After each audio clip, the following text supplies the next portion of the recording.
Hello, Sonia. My name is Doug White, and we spoke on the phone about a lighting option for a set going on television. And anyways, just wanted to show you my face before I show you this. Okay. Now I'm shooting this set on a GL2 camera. It's not our actual cameras, but what it is we have 3 P2 cameras. You can see our studio here. This is a static virtual set, and that stuff up there doesn't belong there. But we have built this platform, this wood platform, and the idea is to have somebody speaking behind that pulpit. That pulpit won't be there. There's his desk there. And I'll get together another video preview of a comp. But what's going on is lighting. Now you can see when this chroma is lit, there's a lot of reflection coming off here.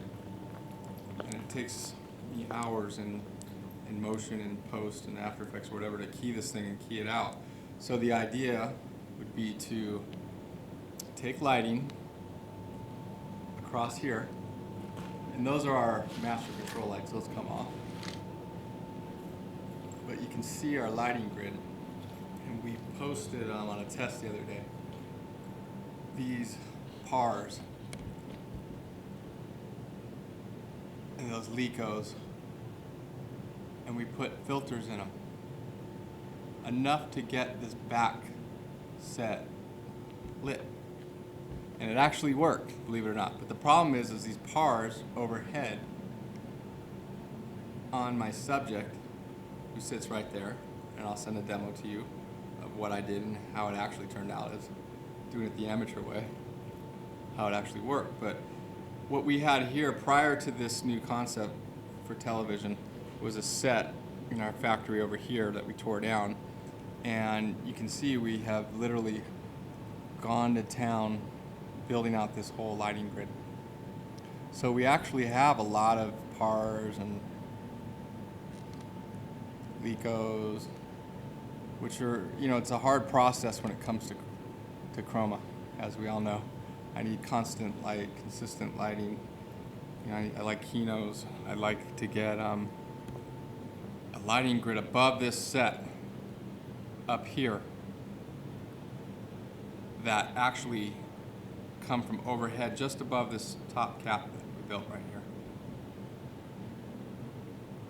And if you look at this cap that we built, let's go 3D on you.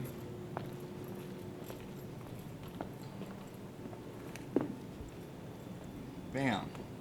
It would be so neat, instead of lighting from here, to actually light in here. But at this point, I'm not even worried about that. I think I can get a consistent green chroma color on this background and make it work. I'll show you a preview again of the actual show. We're gonna have jibs coming in here, and crane operators, and tracking all down here. Sorry about the mess. We've been going nuts. But the idea is to have this camera on our P2s come around on a show intro and light this whole thing up, and then lights out after the show, after we've done all our cool motion stuff, and bam, our presenter there, just like a news broadcast set, whatever. So if I can get lighting from you guys to mount on this set, above this set, not out here, reflectors, hot boxes, whatever you want to call it, that's where I need a little bit of consulting, because I don't believe the people that came in here to consult with us actually have done a set like this. I know they haven't. So this is all new and gravy to us. So the idea is to get 4 big consistent lightings on our foreground subject here, so when we key that properly, it comes out. Now the reason I don't want any stand lighting or things like that is because I want to be able to come right in here on my subject, on the talent, and come around like this on some nice pans. I got 3 nice cameras to do it. I have tracking that comes across like this. I like to get a jib and go way up with it, blah, blah, blah. So if I'm out here on the floor, then I'm running into lighting. If I'm back here on, oops, sorry, camera 1, my main camera, you can see my angle here, then you can see my cutoff areas, my safe zones. Then all of a sudden I'm running into additional problems unless you can put some big light boxes out here, but I don't know if the distance is good. It's a 30-foot set, just so you know. I got 30 feet on the width and 15 to 17 feet total up here from the floor to there.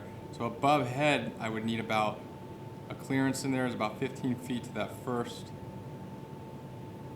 bar right there. I can put additional bars back a little bit further, but I'd like to get some kind of really cool Kinos up there, or some kind of lighting system that would mount to that with reflectors that would hit the back and the foreground and really give me some cool, consistent lighting.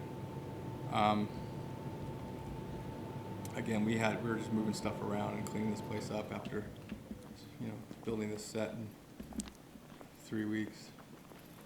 So we're just happy to have gotten it done. And I think I'm at the point now where I need lighting so I can take this gentleman on TV. This is all, we had a Christmas party in here the other night, but you can see what the lights are doing, this reflection right now. And when I key this thing, I get bounces and reflections everywhere. So I'll send you one with our actual lighting that we have currently. Just playing around with this. And then I hope this gives you a bird's eye view. We're very close. So with your consulting and equipment purchase, I think we could just make this show come together. Of course, under the right budget. There's our stage. I'm going to email this to you. Thank you, Sonia. Bye-bye.